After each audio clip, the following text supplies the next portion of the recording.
আল্লাহ বলবেন নবী জাহান্নামে গিয়া আপনি নিজে নিজে তালাশ করে আপনার প্রত্যেকটা উম্মতের জান্নাতে নিয়ে যান। নবী বলেন আমি কেমনে যাব? গিয়ে দেখব যাদের মধ্যে একটু ঈমানের গন্ধ আছে, এদের কপালের ভিতর ঈমানের নূরের আলো আমি দেখতে পারবো। আমি এদেরকে বাসিয়া বাসিয়া বলবো জাহান্নামের আগুনে জ্বলবি না, আমি মুহাম্মদের সাথে জান্নাতের ময়দানে চলো। এইবার আল্লাহ পাক রব্বুল আলামিন বলবে আমার নবী গিয়া জান্নাতের তালা খুলবেন। নবীর আশিকেরা নবীর পেছনে গিয়া জান্নাতে ঢুকবেন।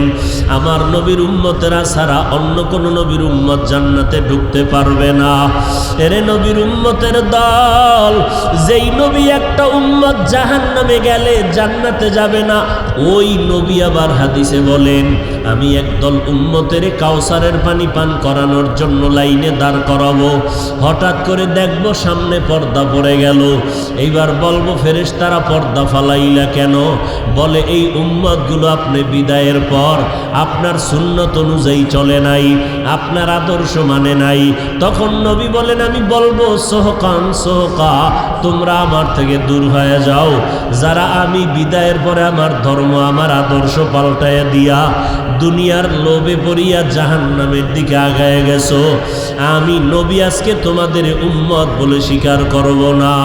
এরে নবীর উম্মতের দল, আমার নবী যদি বলে উম্মত আমি স্বীকার করি না, সাথে সাথে আমার আল্লাহর অর্ডার হয়ে যাবে। এরে জাহান্নামের ফিরিস্তা, এদের হাতে জাহান্নামের হ্যান্ডকাপটা লাগাইয়া দাও। জাহান্নামের দিকে যখন নেওয়া হবে আল্লাহ পাক রব্বুল আলামিন বলবেন এদের আমলনামা আগে আমি হাতের মধ্যে দিয়া তারপরে আমলনামা ওজন দেওয়াবো। আমলনামা জাহান্নামীদের হাতে দেওয়া হবে বাম হাতে। বাম হাতে যাদের আমলনামা হবে এরা জাহান্নামী হয়ে যাবে, তবে বাম হাতে আমলনামাটা সোজা দেওয়া হবে না। আল্লাহ পাক কুদরতিভাবে রাগান্বিত হইয়া গুনাহগারের দিকে নজর দিয়া বলবেন এ ফেরেশতা, এই নাফরমান আমার দাও সূর্যের আলো চাঁদের আলো আমার দাও নদীর মাছ গাছের ফল জমিনের ফসল খাইয়া আমি আল্লাহর নাফরমানি করলো, এখন তারে সোজা হাতে আমলনামা দেওয়া হবে না। এই নাফরমানের বুকের মাঝে ছিদ্র করে দাও, ছিদ্র বানাইয়া বাম হাতটা ঢুকাইয়া হাতটা পেছন দিক থেকে পিঠের দিকে বের করো। বের করার পরে এবার আল্লাহ বলবেন আমলনামা হাতে দিয়া ইকরা কিতাবাকা কাফা বিনাফসিকাল ইয়াউমা আলাইকা হাসিবা। এরে নবীর উম্মতের দল, বান্দা যখন আল্লাহ বলবেন আমলনামাটা হাতে দিয়া দেখলাম পড়িয়া দেখ জীবনে কি করেছো, ফেরেশতারা বলবে চোখ দুইটা সামনে হাত পেছনে আমলনামা কেমনে পড়বে? আল্লাহ রাগান্বিত হয়ে বলবেন ও ফেরেশতাই নাফরমানের ঘাড় ধরিয়া মোচড় দিয়া পেছনে ফিরাইয়া দাও। এমন জোরে মোচড় দিয়া পেছন দিকে ফিরাইয়া দিবে। মদিনার নবী বলেন জাহান্নামের কথা যখন স্মরণ হয় দুই ফোঁটা চোখের পানি ছেড়ে তওবা করো, আল্লাহর কাছে মাপ চাও, পানা চাও, আর বলিও হে আল্লাহ জীবনটা যেন জাহান্নামী হইয়া না যায়, মরণের আগে যেন জাহান্নাম থেকে মুক্তির সনদ পেয়ে যাই। কারণ জাহান্নামের একটা সেকেন্ডের আযাব সহ্য করার শক্তি আমাদের কারো নাই। ও যুবকেরা, ও বৃদ্ধ বাবাজিরা, ও পর্দার আড়ালের মা বোনেরা, দুনিয়াটা কিছুই না। এই মহামারী করোনায় কত প্রাণ চলে গেল। একদিন তো আপনার বাড়ির দরজায় মসজিদের খাট এসে দাঁড়ায় যাবে, আপনজনেরা লাশটা ঘর থেকে টেনে টেনে নামায় দিবে। এরপরে সবাই তিনটা সাদা কাফন পরাইয়া গরম পানি দিয়া গোসল করায়া জানাজা পড়াইয়া বাঁশবাগানের দিকে লাশটা নিয়ে যাবে। ছেলে মেয়ে কেউ আর আমার কবরের কিনারায় দাঁড়াবে না। ওই কবরে আমার একমাত্র আমি একা থাকবো, আমার আমল যাবে আর আমার আল্লাহ যাবেন। যদি আমল নিয়ে যেতে পারি তো কবর হবে জান্নাত, গুনাহগার হয়ে গেলে কবর হবে জাহান্নাম। অতএব পেছনে যারা অন্যায় করেছি আল্লাহর কাছে এখনো সময় আছে তওবা করার। আল্লাহর কাছে দিলটা নরম করে তওবা করেন, হে আল্লাহ আজকে থেকে নামাজ ছাড়বো না, বেপরদায় চলবো না, আপনার খাস ওলিদের বন্ধু হইয়া আমল করব, ওলামায়ে কেরামের বিরোধিতা করিয়া গুনাহগার হব না, মা বাবার দোয়া নিয়ে আমল নিয়ে চলবো, দোয়া নিয়ে চলবো, দেশ ও জাতির বিরুদ্ধে ষড়যন্ত্রে লিপ্ত হব না। তওবা করার যদি নিয়ত হয়, খাঁটি তওবার নিয়তে দুটো হাত আমার আল্লাহকে দেখাইয়া দেই। আয় আল্লাহ, আমাদের হাতগুলো কবুল করে নেন, তওবাগুলো কবুল করে নেন, তওবার উপরে মজবুত হইয়া চলার তৌফিক দান করেন, আমিন। রুহের খাদ্য কম বেশি হইল রুহ অসুস্থ হয়ে যাবে, বেশি খাইলেও সমস্যা, কম খাইলেও। নামাজ না পড়লে সমস্যা, লাইন ছাড়া নামাজ পড়লেও, রোজা রাখলে সমস্যা, না রাখলেও, ঈদের দিন রোজা রাখলে কি, আবার রোজা না রাখলেও কি, রমজানে রোজা না রাখা, ঈদের দিন রোজা রাখা, বুঝেন কথা। নামাজ পড়লেও সমস্যা, সূর্য উঠতেছে ঠিক দুপুরবেলা ডুবতেছে, নামাজ পড়লে বুঝেন না কথা। টাইম মতো 5 বেলার নামাজ না পড়লেও, কম হইলেও সমস্যা, বেশি হইল, এটা একটা রুহের রোগ। এই রুহের চিকিৎসক একমাত্র কিয়ামত পর্যন্ত যারা থাকবে এদের নাম সাদিকিন। এদের কাজ কি? রুহের চিকিৎসা করা। কলবের কি দিয়ে চিকিৎসা করবে? মেডিসিন আল্লাহর পক্ষ থেকে। যেমন মেডিসিনের নাম জিকির, মেডিসিনের নাম নামাজ পড়াও জিকির, তেলাওয়াত করাও, লা ইলাহা ইল্লাল্লাহর ধাক্কা লাগানো জিকির। এর মধ্যে আসল কোনটা? আসল হলো আল্লাহর নামের ধাক্কা দেওয়া, এটা হলো আসল জিকির, এটা কলবের কথা। বুঝেন নাই? এখন চিকিৎসক দেখবে অ্যান্টিবায়োটিক এখনই দিব না নরমাল দিব।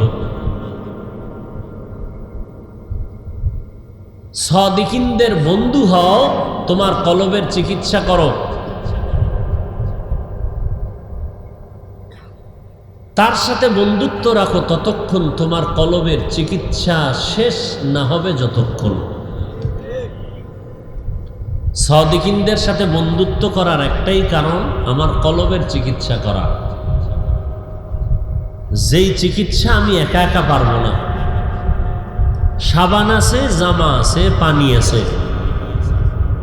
জামায় ময়লা, এখন জামা ধুইতে হবে। সাবানও আছে, পানিও আছে, জামাও সব এক জায়গায় থুয়ে দিলাম। সাবান, পানি, জামা রেখে দিলাম, পরিষ্কার হবে? এখানে আরেকজন লাগবে নি না নিজে নিজে হবে? আরেকজনের পরিষ্কার করতে হবে, কথা ঠিক? ঠিক কলবের রোগ, একা একা কোনো দিন পরিষ্কার করা, আরেকজনের মাধ্যমে পরিষ্কার করাইতে হবে। আপনি করবেন কেমনে? আপনার দাড়ি নাই, আপনার কলব না পাক। আপনি সুদ খাইতেছেন, আপনার কলব না পাক। আপনি ঘুষ খাইতেছেন, আপনার কলব না পাক। তাহলে আপনি কার কাছে যাবেন? যে ঘুষ খায় না তাকে মনে করতে হবে আপনার থেকে ভালো। যে নামাজ ছাড়ে না সে আপনার থেকে ভালো। আবার এই জমিনের মধ্যে সব থেকে ভালো সাদিকিন, সত্যবাদী। সত্যবাদী মানে শুধু সত্য কথা বলে এমন না, পৃথিবীর শ্রেষ্ঠ সত্যবাদী রহমতুল্লিল। কেমন সত্যবাদী? 63 বছর জীবনে একটাও মিথ্যা কথা বলেননি। ও মহাপণ্ডিতেরা, দ্বিতীয় আরেকজন আদর্শের গডফাদারের নাম বলো, যার জীবনে মিথ্যা বলে না। একজনের নাম বলো। আমাকে হুজুরগডি বাদ, নবী বাদ, কারণ এটা আমাকে হুজুরগ লাইনের, তঙ্গ লাইনের বুদ্ধিজীবী। আদর্শ বিক্রি করো, সব আদর্শের সৈনিক। অমুকের আদর্শের সৈনিক, অমুকের আদর্শের সৈনিক, মদিনার আদর্শের সৈনিক কেউ কয় না। আফসোস, আমরা কেমন নবীর আদর্শের সৈনিক? যে রসুল জীবনে 63 বছর হায়াতে বলেও তখন একটা মিথ্যা কথা বলতো। আর দ্বিতীয় কোনো আদর্শের গডফাদার আছে যে মিথ্যা বলেন। আমার রসুল কেমন সত্যবাদী, কেমন পবিত্র, যার ঘাম থেকে মিশকের গ্রাম, যার কদম মাটিতে পড়ে ওখান থেকে দীর্ঘদিন মিশকের গ্রাম। ওই রসুলের আদর্শে যারা আদর্শবান হবে এরাই হলো পৃথিবীর শ্রেষ্ঠ সত্যবাদী সাদিকিন। এই সাদিকিনের ব্যাখ্যা হলো যারা রসুলের আদর্শ মতো চলবে এরাই রসুলের আদর্শের সাদিকিন। এদেরকেই বলা হয়েছে এরা সালিহিন, এরা আহলে জিকির, এরা উলুল আমর, এরা উলামায়ে আহলে হক, এরা আউলিয়া আল্লাহ। এই যে কটা শব্দ বললাম সব কোরআন শরীফে, আর বুখারী শরীফে এদেরকে বলা হয়েছে ওলি। ওলি মানে বন্ধু, এক বচন, বহু বচন আউলিয়া। তাহলে পীর আউলিয়া, ওলি আউলিয়ার কথা কোরআন হাদিসে আছে না নাই? আলা ইন্না আউলিয়া আল্লাহি লা খাউফুন আলাইহিম ওয়া লা হুম ইয়াহজানুন আল্লাযীনা আমানু ওয়া কানু ইয়াত্তাকুন। আলা ইন্না আউলিয়া আল্লাহ, সাবধান হে আল্লাহর ওলিগণ, বন্ধুগণ, তোমাদের কোনো ভয় নাই। আউলিয়ার কথা কোরআনে আসেনি? বুখারী শরীফে নবী বলেন, আল্লাহ বলেন হাদিসে কুদসি, মান আদালি ওয়ালিয়ান ফাকাদ আযানতুহু বিল হারব। হে নবী, উম্মতের জানায় দেন আমার ওলিদের সাথে যারা দুশমনি করবে আমি আল্লাহ তাদের সাথে যুদ্ধ করার জন্য প্রস্তুত হয়ে গেলাম। ওলি আউলিয়ার কথা কোরআন হাদিসে আসেনি? তো রাত কানা অন্ধের গোষ্ঠী দেখে না, দেখলে আবার কয়কা পীরাউলিয়া মানি না, অলিয়া উলিয়া মানি না। অলির কথা আছে বুখারী শরীফে, আউলিয়া আছে কোরআন শরীফে, স্পষ্ট। আসলে ওই যে বললাম আমার চোখের চশমার আয়না কালো, তো আমি স্টেজে বসে দেখবো বাতি কি সব টুপি। আমি যদি বলি কি কিয়ামত নেই, বলে কেন? সব কালো কেন? আরে ভাই কালো না, কিয়ামতও না, টুপিও ঠিক আছে, বাতিও ঠিক আছে, ঠিক নেই তোমার চোখ। আউলিয়াও ঠিক আছে, ওলিও ঠিক নেই তোমার কলব। তোমার কলবে পচন ধরেছে। যারা বলে পীর মুরিদি কোরআন হাদিসে নাই, খোদার কসম এরা ভণ্ড।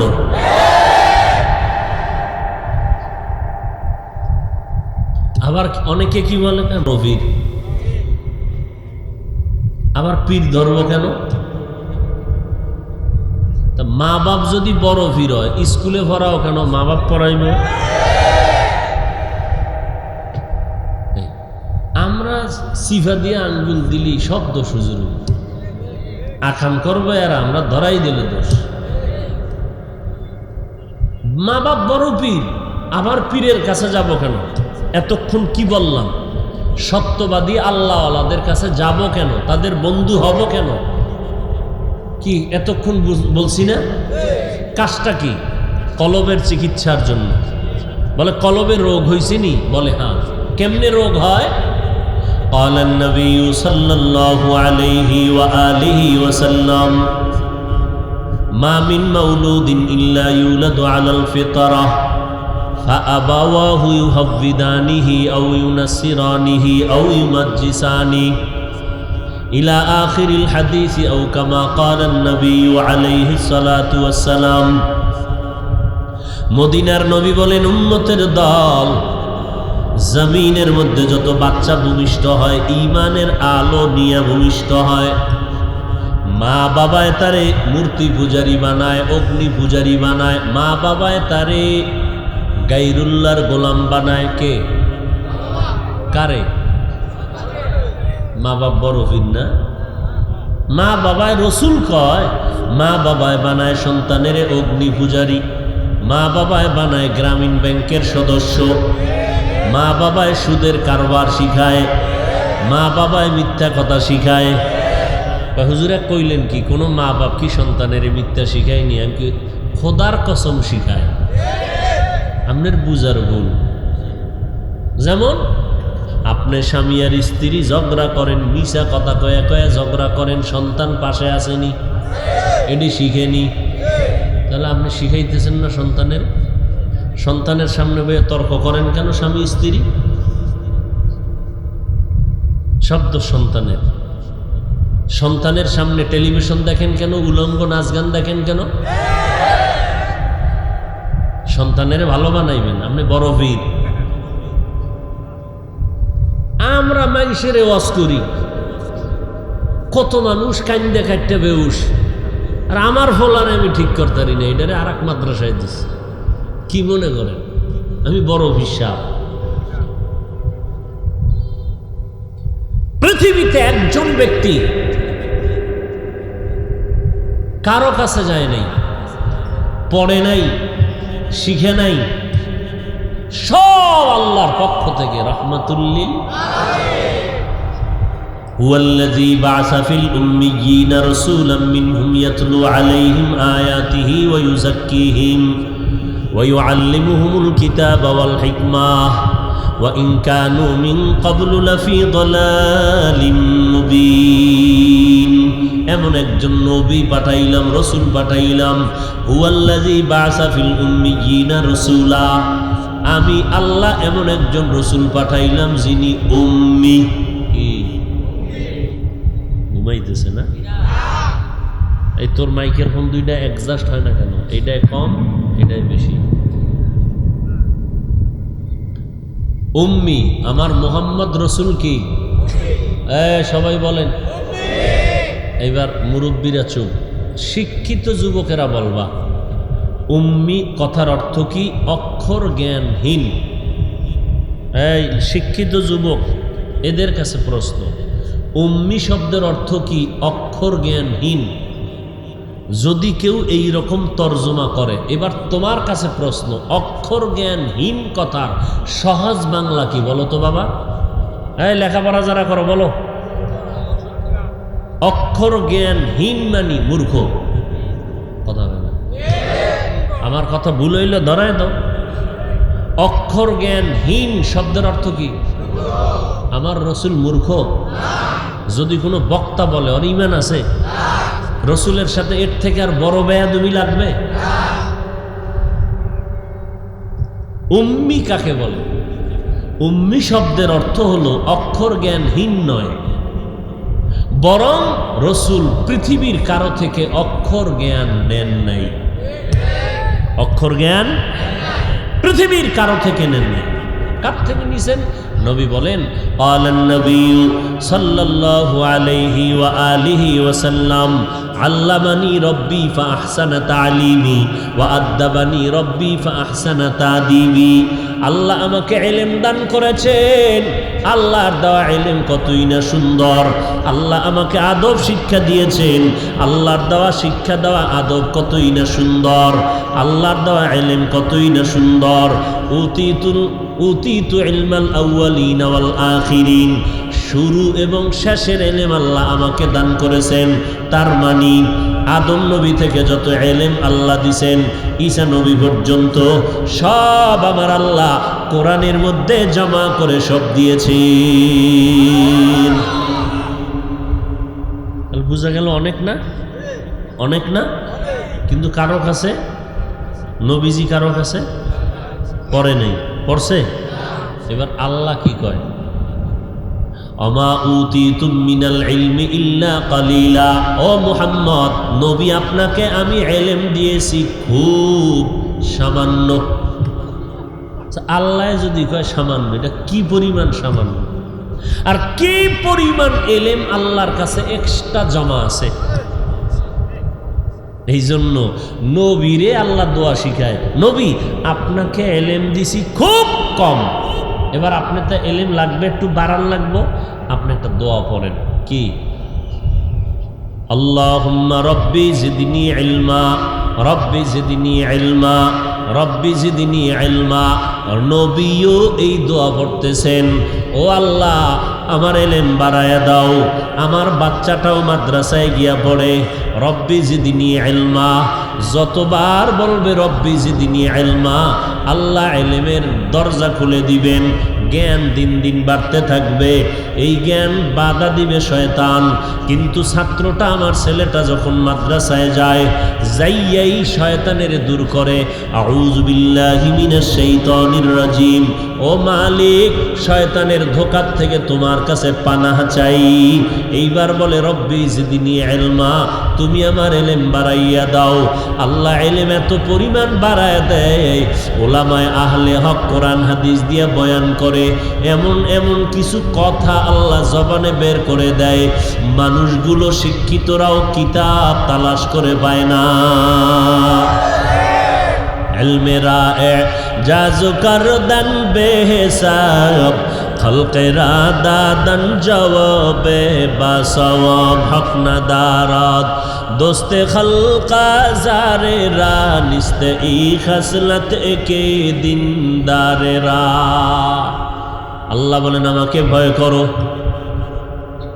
আমার ভয় না থাকলে তুমি সাদিকিনদের বন্ধু হইতে পারবা না। এই জন্য এক নম্বরে আমার ভয় অন্তরে জমা করো, আর আমার ভয়ের মাধ্যমে তুমি সত্যবাদীদের বন্ধু হয়ে যাও। রসুলের আদর্শওয়ালা সাদিকিন, সলিহিন, নেককার, উলামায়ে আহলে হক, এদের বন্ধু হইয়া থাকো, এদের পরামর্শ নিয়ে জীবন চালাও। এরা তোমাকে মন গড়া কিছু বলবে না, এরা মদিনাওয়ালার প্রেসক্রিপশনটাকে তোমাকে সুন্দর করে বুঝাইয়া দিবে। তুমি মদিনাওয়ালার প্রেসক্রিপশন নিয়ে ঔষধ সেবন করবা, সুন্নতের আমল করবা। কিয়ামতের আগের দিন পর্যন্ত যদি রসুলের সুন্নত ধরে রাখো, কোনো বিপদ তোমাকে গ্রাস করতে পারবে না। এর নাম সোহবত, আল্লাহওয়ালাদের সাথে সম্পর্ক রাখা। কারণটা কি? আগুনের কাছে গেলে গরম দরকার তো আগুনের কাছে যাও, ঠান্ডা দরকার বরফের কাছে যাও, পানির দরকার পানির কূপের কিনারায় যাও। আল্লাহকে যদি তোমার প্রয়োজন হয়, এই জমিনের মধ্যে একজন মানুষ আছে, দোকানওয়ালা, রাজনীতিওয়ালা, ক্ষমতাওয়ালা আছে না?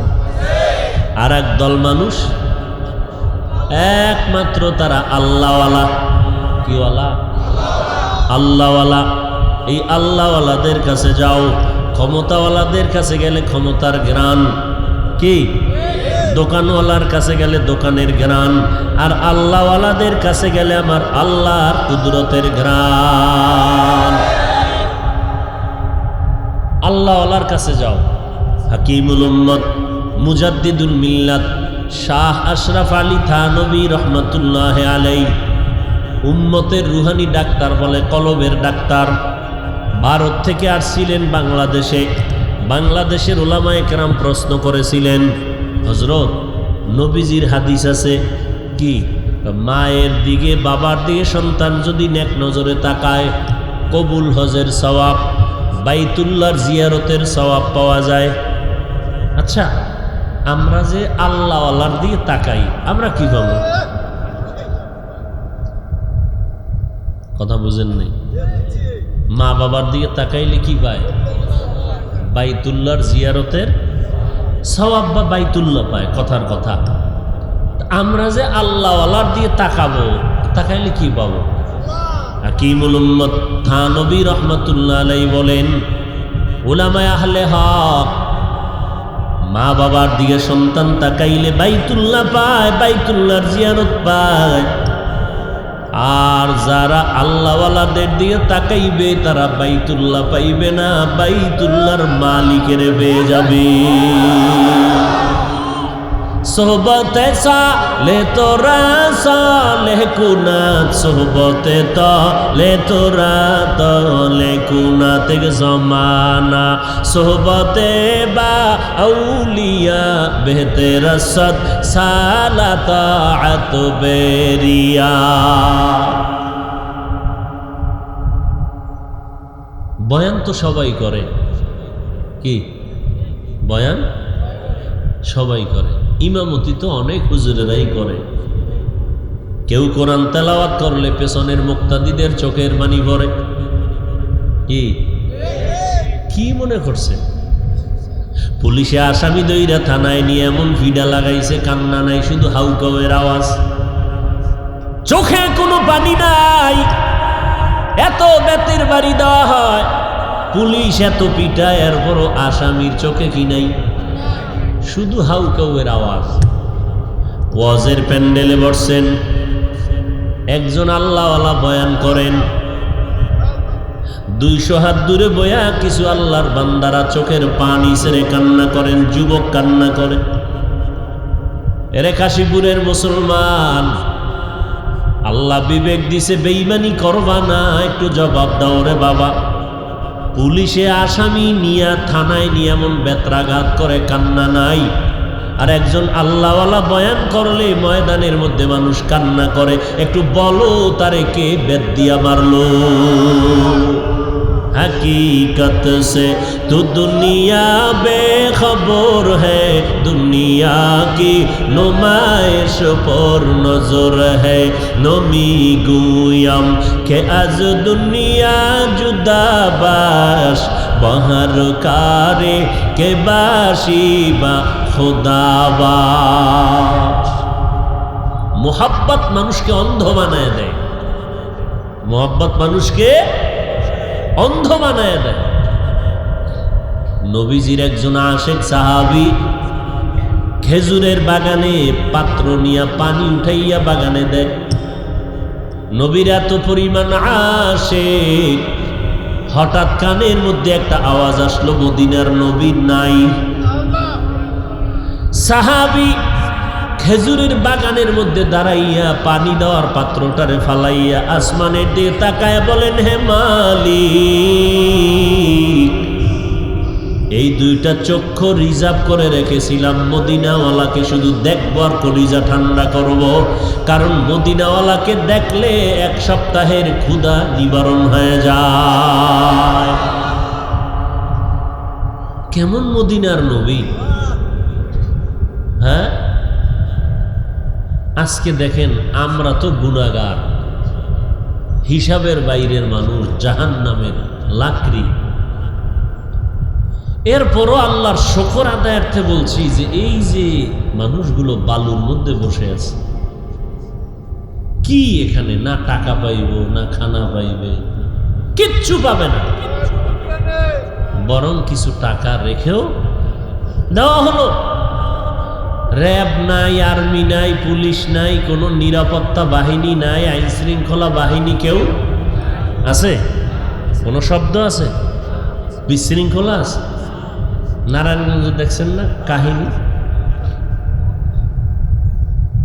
অথচ এখানে একটা টুটা শব্দ নাই। কি মনে করতেছেন? ভাবলে অনেক কিছু, ভাবলে কি এর মধ্যে কি খুঁজে যা পাবেন একমাত্র মদিনাওয়ালার আদর্শের আকর্ষণ।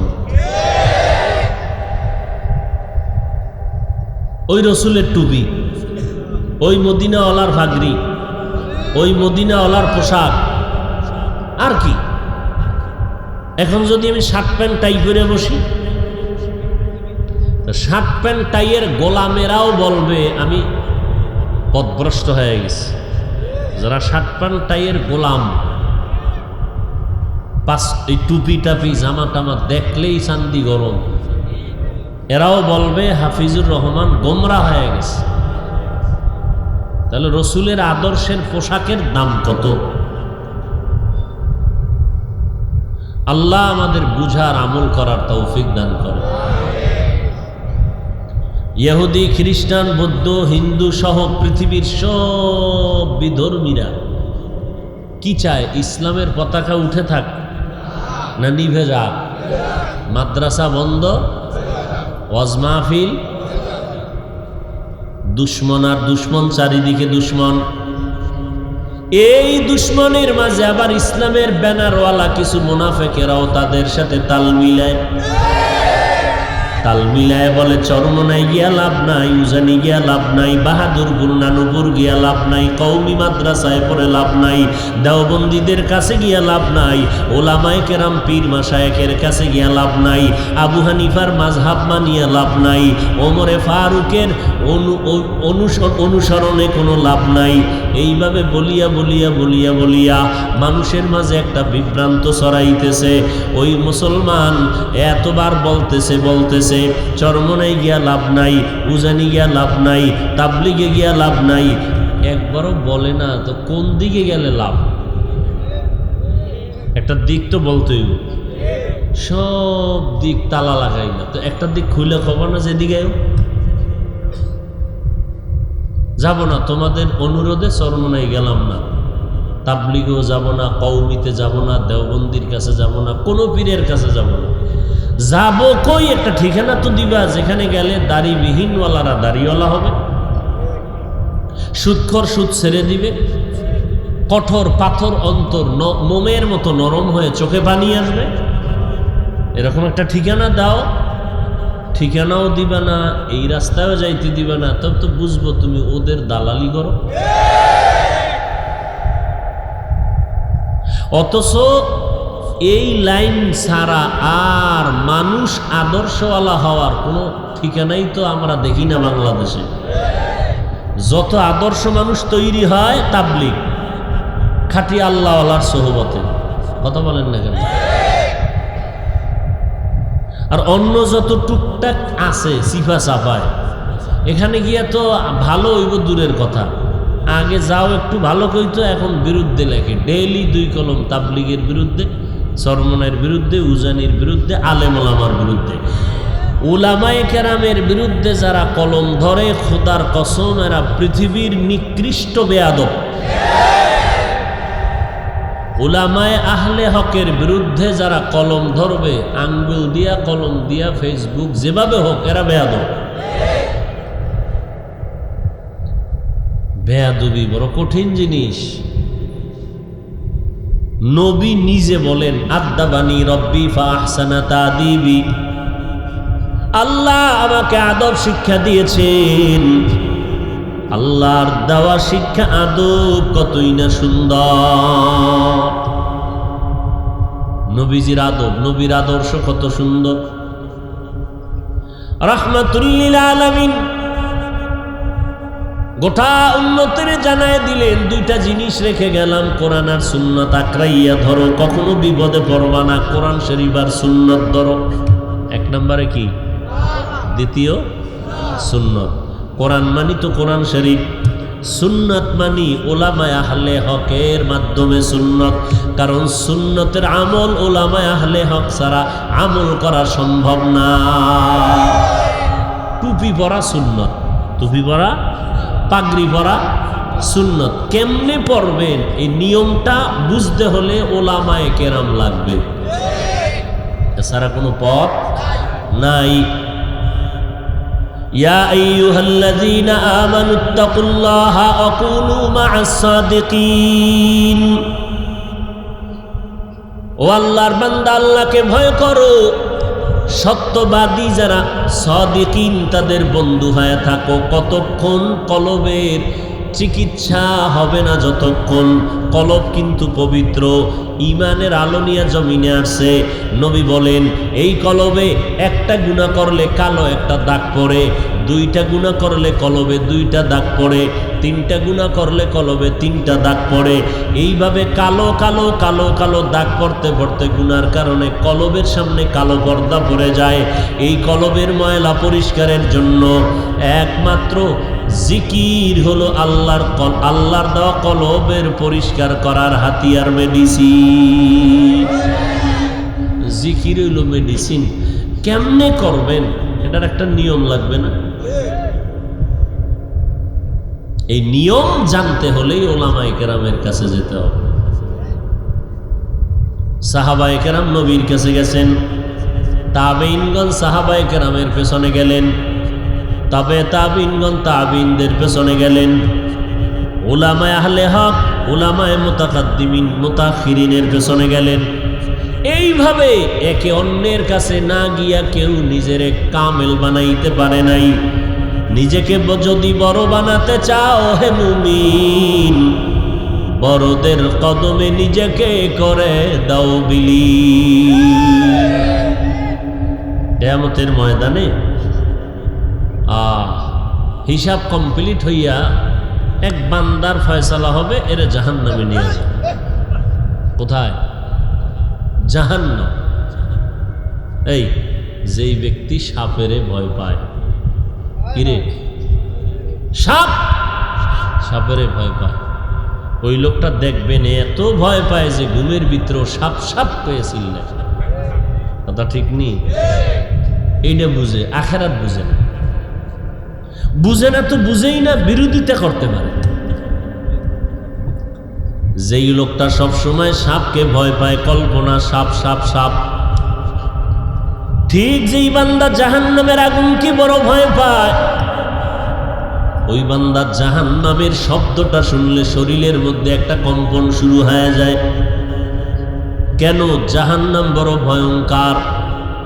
একটা সেকেন্ডের আযাব সহ্য করার ক্ষমতা পৃথিবীর কোনো মানুষের নাই। কারণ দুনিয়াতে যেই গরম, এর থেকে 3000 গুণ বেশি গরম হবে জাহান্নামের আগুনের গরম।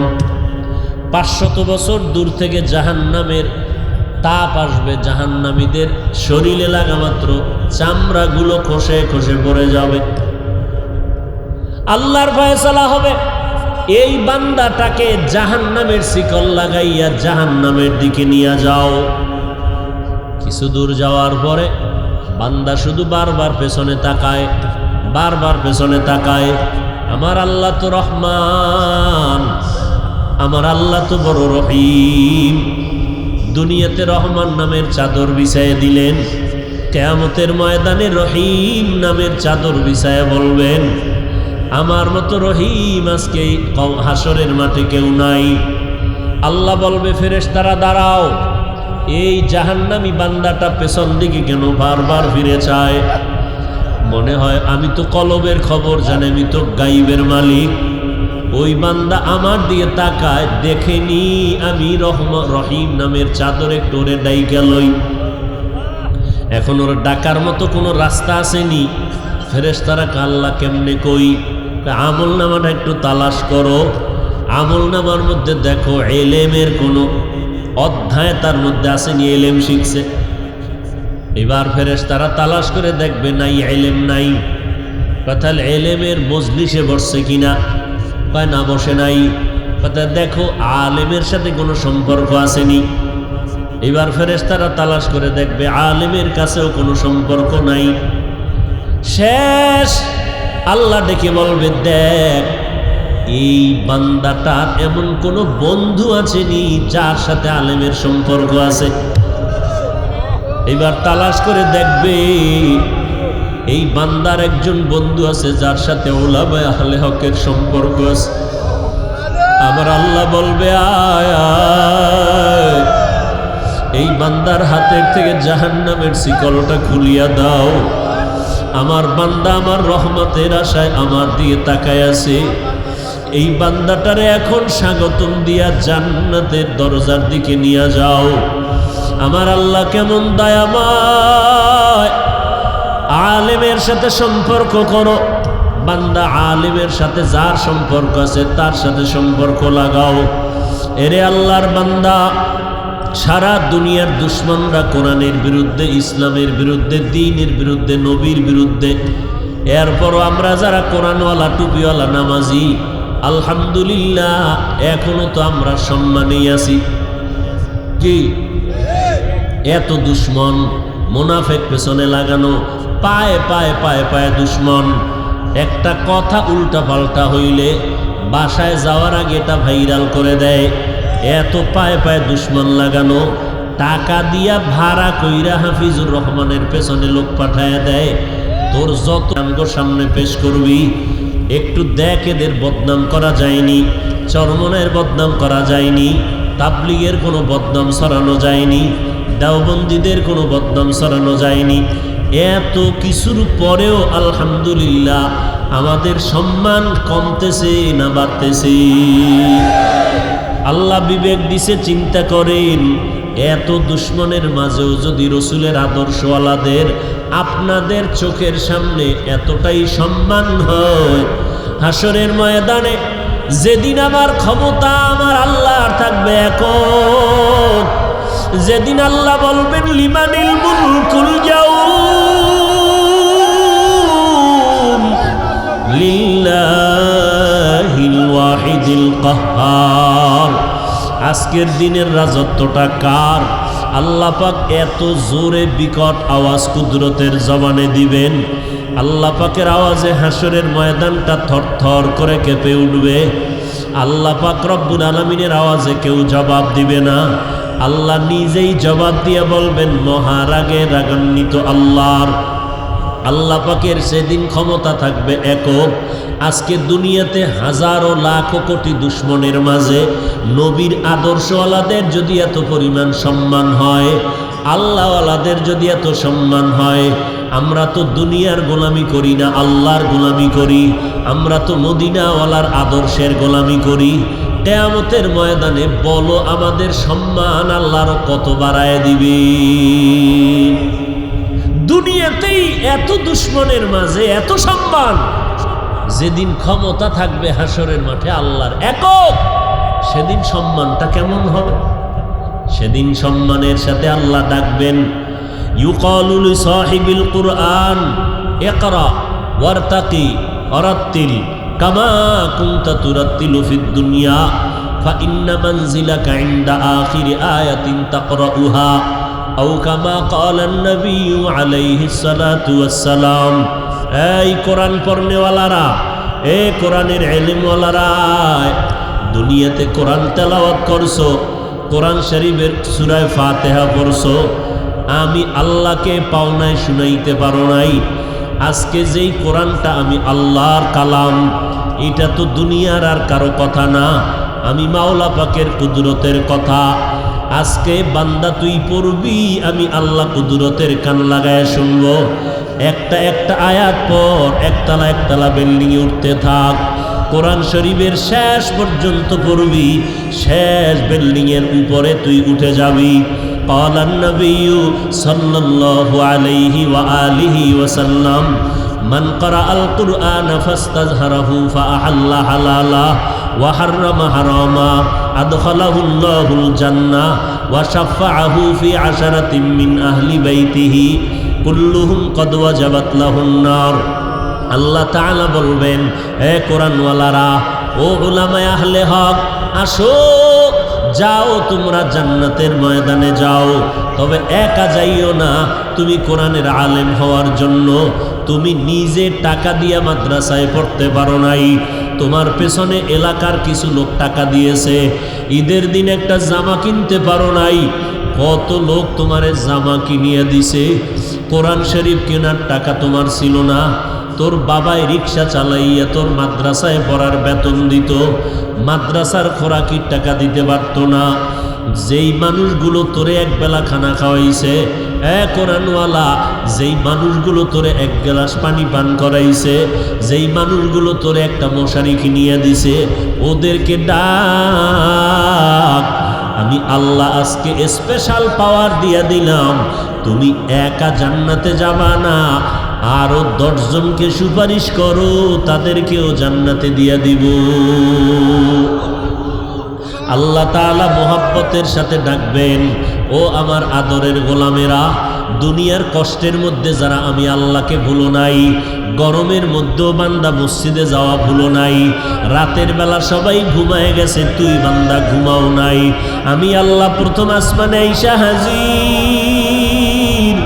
আমি আল্লাহ আইসা ডাকলাম, আলা আমি মুস্তাগফিরিন ফাগফির আলাহ, এরে গুনাহগারের দল, জীবনটা যারা গুনায় কাটাইছো এখন তওবা করো। মানুষ ঘুমায় গেছে, লাইনটা বড় ক্লিয়ার।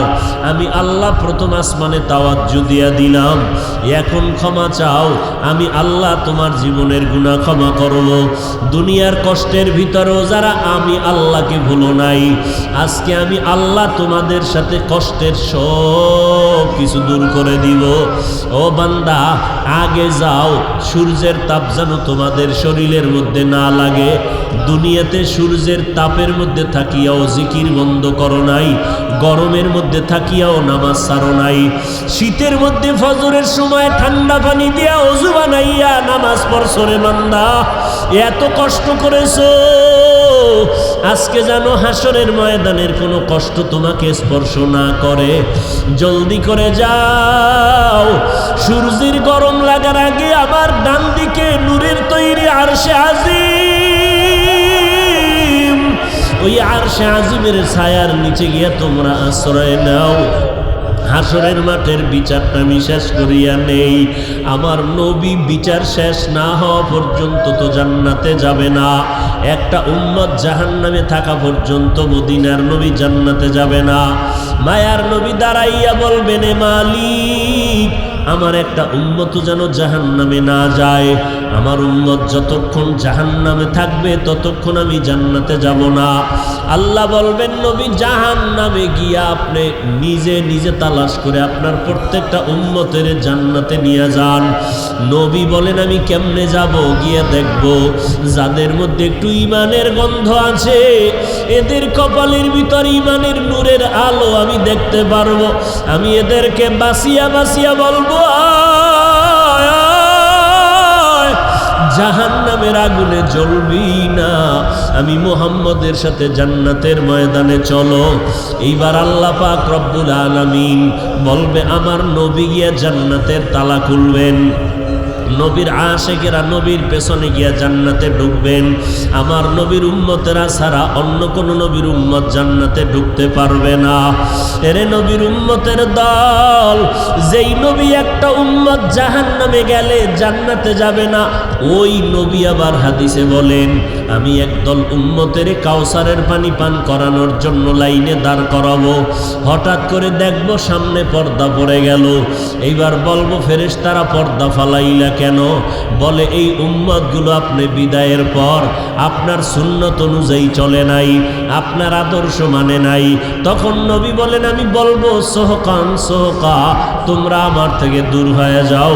যারা আমি বিদায়ের পরে আমার ধর্ম আমার আদর্শ পাল্টাইয়া দিয়া দুনিয়ার লোভে পড়িয়া জাহান্নামের দিকে আগায় গেছো, আমি নবী আজকে তোমাদের উম্মত বলে স্বীকার করব না। এরে নবীর উম্মতের দল, আমার নবী যদি বলে উম্মত আমি স্বীকার করি না, সাথে সাথে আমার আল্লাহর অর্ডার হয়ে যাবে, এরে জাহান্নামের ফিরিস্তা এদের হাতে জাহান্নামের হ্যান্ডকাপটা লাগাইয়া দাও। জাহান্নামের দিকে যখন নেওয়া হবে, আল্লাহ পাক রব্বুল আলামিন বলবেন, এদের আমলনামা আগে আমি হাতের মধ্যে দিয়া তারপরে আমলনামা ওজন দেওয়াবো। আমলনামা জাহান্নামীদের হাতে দেওয়া হবে বাম হাতে। বাম হাতে যাদের আমলনামা হবে এরা জাহান্নামী হয়ে যাবে, তবে বাম হাতে আমলনামাটা সোজা দেওয়া হবে না।